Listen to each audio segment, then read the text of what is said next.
ఇక డీటెయిల్స్ చూస్తే వైసీపీ అధినేత సీఎం జగన్ దూకుడు పెంచారు.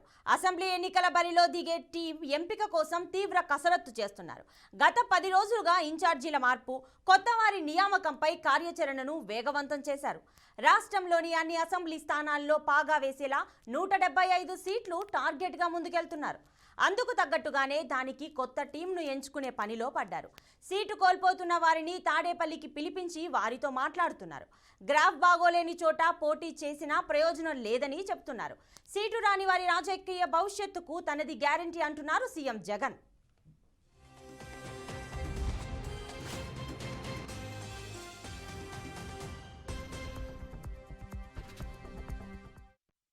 మూడు రోజులుగా తాడేపల్లి క్యాంప్ ఆఫీస్కు ఎమ్మెల్యేలుగా క్యూలు కడుతున్నారు. ఇప్పటికే 11 మంది ఇన్ఛార్జీలను మార్పు చేసిన వైసీపీ బాస్ రెండో జాబితా సిద్ధం చేసే పనిలో పడ్డారు. నిన్న ఇవాళ రాష్ట్రంలోని పలు జిల్లాల నుంచి సిట్టింగ్ ఎమ్మెల్యేలను తాడేపల్లికి పిలిచారు.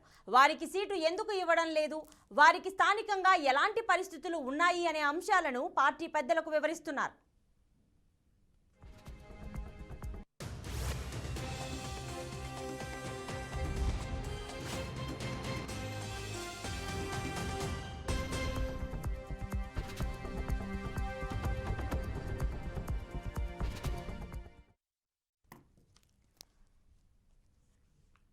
ఇక వైసీపీ అభ్యర్థుల ఎంపిక గురించి పూర్తి డీటెయిల్స్ మా ప్రతినిధి శ్రీనివాస్ లైవ్ లో అందిస్తారు.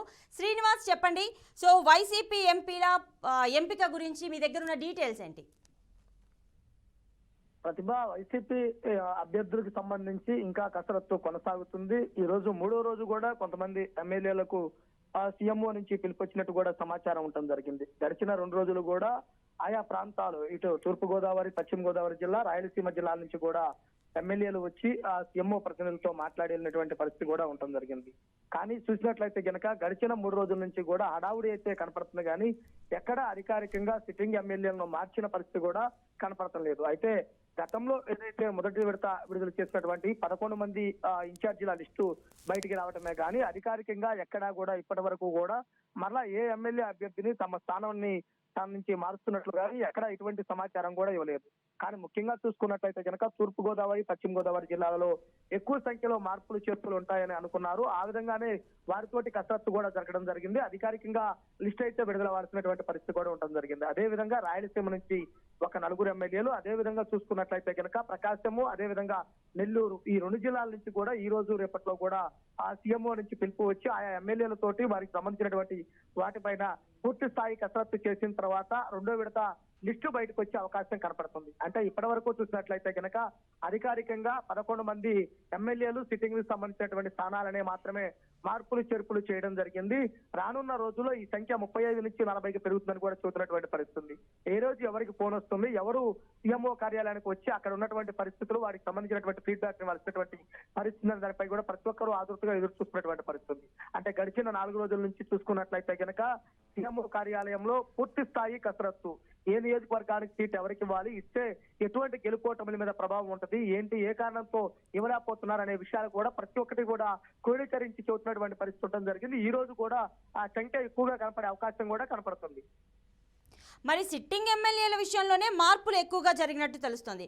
మరి ఆల్రెడీ అక్కడ సిట్టింగ్ ఎమ్మెల్యేలుగా ఉండి ఆశతో ఉన్న వాళ్ళు చాలా మంది ఉండుంటారు కదా, సో వారి పరిస్థితి ఏంటి? వాళ్ళని బుజ్జగించే ప్రయత్నం చేస్తోందా ప్రభుత్వం?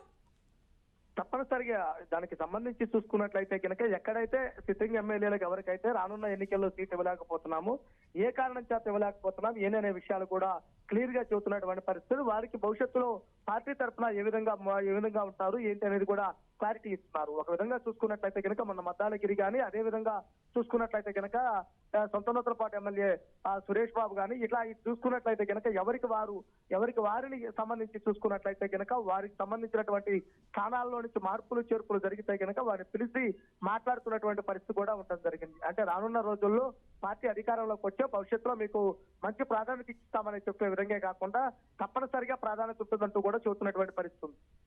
సో అదేవిధంగా మరి రోజా, అమర్నాథ్, అంబటికి కూడా ఆ పరిస్థితి తప్పదు అని కొన్ని వర్గాలు చెప్తున్నాయి. మరి దాని గురించి ఉన్న డీటెయిల్స్ ఏంటి? అంటే ముఖ్యంగా చూసినట్లయితే కనుక మంత్రివర్గంలో ఉన్న వారిలో ఎక్కువ మందికి తమ సిట్టింగ్ స్థానాలు కాకుండా మార్పులు చేర్పులు చేస్తామని గతంలోనే చెప్పిన పరిస్థితులు. ఆ విధంగానే చూసుకున్నట్లయితే కనుక ఇటు రోజా గాని, అమర్నాథ్ గాని, అంబటి గాని వీరందరికీ కూడా ఇంకా వారికి సీఎంఓ నుంచి పిలుపు రాలేదు. పిలుపు వచ్చిన తర్వాత వాడు పూర్తి స్థాయిగా మాట్లాడిన తర్వాత కానీ వారిపై క్లారిటీ వచ్చే అవకాశం ఉంది. అప్పటి వరకు చూస్తే కనుక ఇది కేవలం సోషల్ మీడియా ప్రచారంగానే ఉంది. మా నియోజకవర్గాల్లో మేమే పోటీ చేస్తామంటూ కూడా వారు ధైర్యంగా చెబుతున్నారు.